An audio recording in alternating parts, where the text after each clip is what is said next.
The denial rate for H1B work visa in the United States has increased significantly over the last 5 years.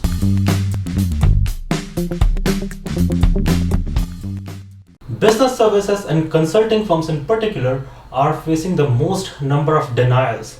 In 2015, only 6% of the initial H1B applications were denied. Now, according to the data obtained from H1B Employer Data Hub from the USCIS website, until the second quarter of 2020, 29% of the H1B applications were denied already.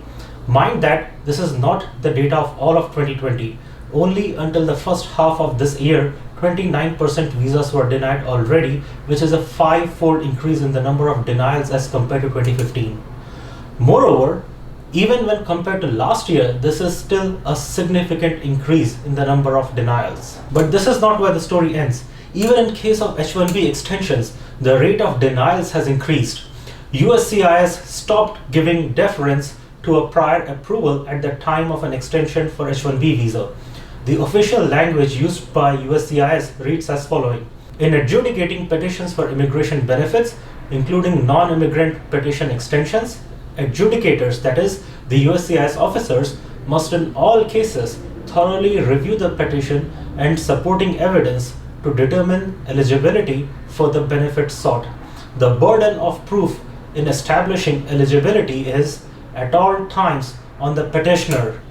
To state it in simple words, earlier, when people used to apply for H1B extensions, because their initial employment application was approved and accepted to be a specialty occupation, USCIS used to take the prior approval into consideration and for most part would give a default extension, usually for a full term of 3 years. But now, USCIS treats every application for H1B extension as though it is a new application.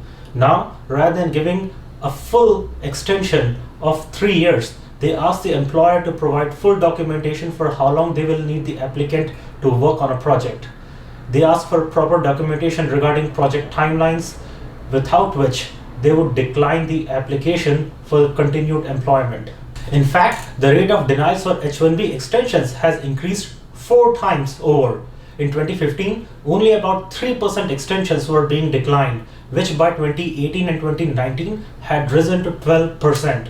By the end of the second quarter of 2020, we have already had 10% denials, and it is only expected to increase. The highest denial rates continue to be for companies that provide IT or other business services to American companies. But American product-based companies too are now experiencing high rates of denials. Let us take a look at company-wise denials at top 20 companies that had most denials. At number 20, we have Microsoft. In 2015, Microsoft had only 1% denials for H1B applications for initial employment. In 2020, it increased by 11 percentage points to 12%.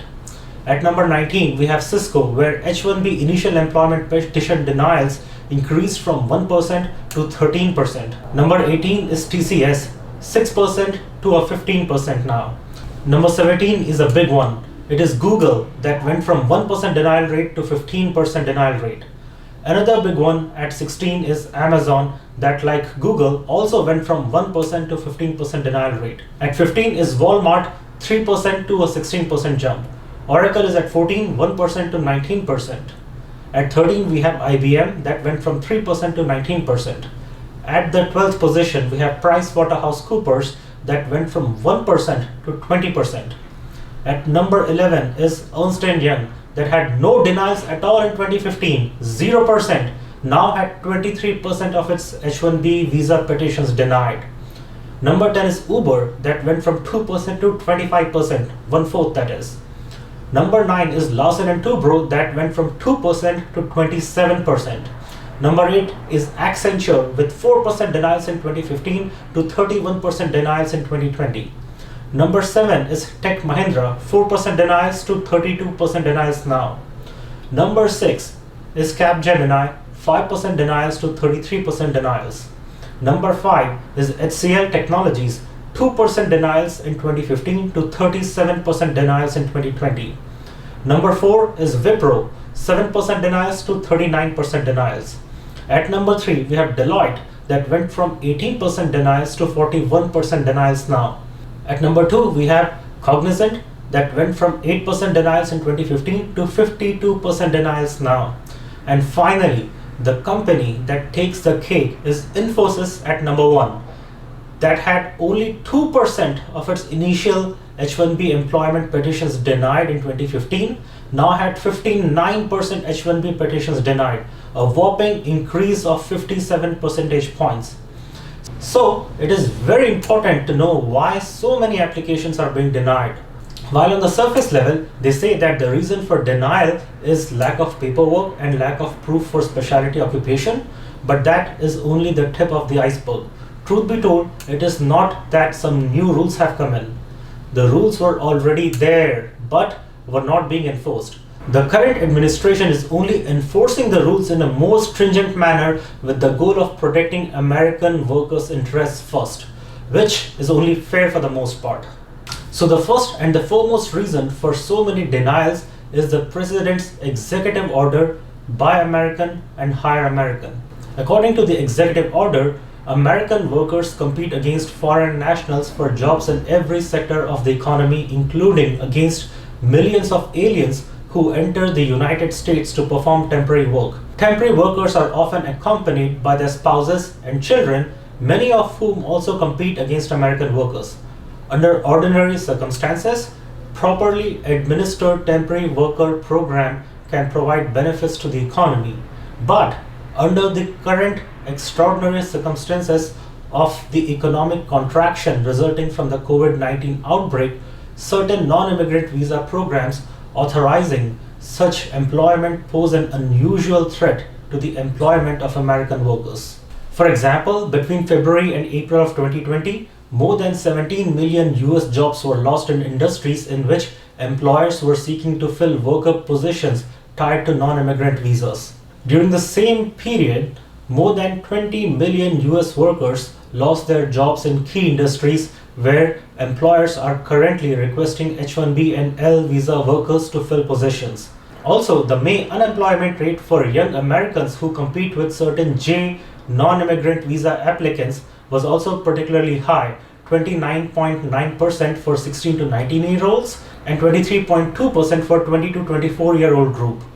The entry of additional workers through H1B, H2B, J and L non-immigrant visa programs therefore present a significant threat to employment opportunities for Americans affected by extraordinary economic disruptions caused by the COVID-19 outbreak.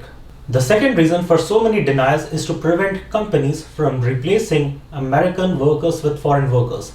The case of Disney is a famous example where close to 250 employees were replaced with H1B holders. The employees at Disney were given 90 days to train their replacements. If they refused to train them, they were denied severance fee. Several lawsuits were filed in court, but it was eventually determined that what Disney did was not illegal.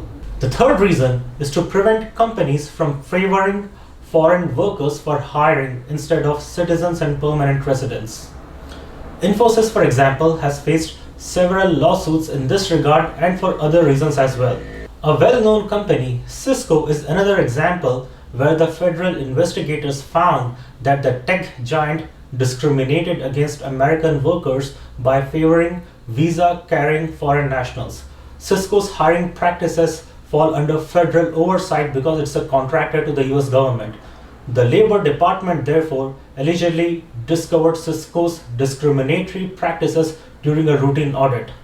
The US Department of Labor concluded that Cisco secured visas for foreign workers instead of hiring US citizens for certain jobs and paid the visa holders at a lower rate than their American counterparts. Cisco though contended that the visa holders are paid on the same basis as US citizens and permanent residents.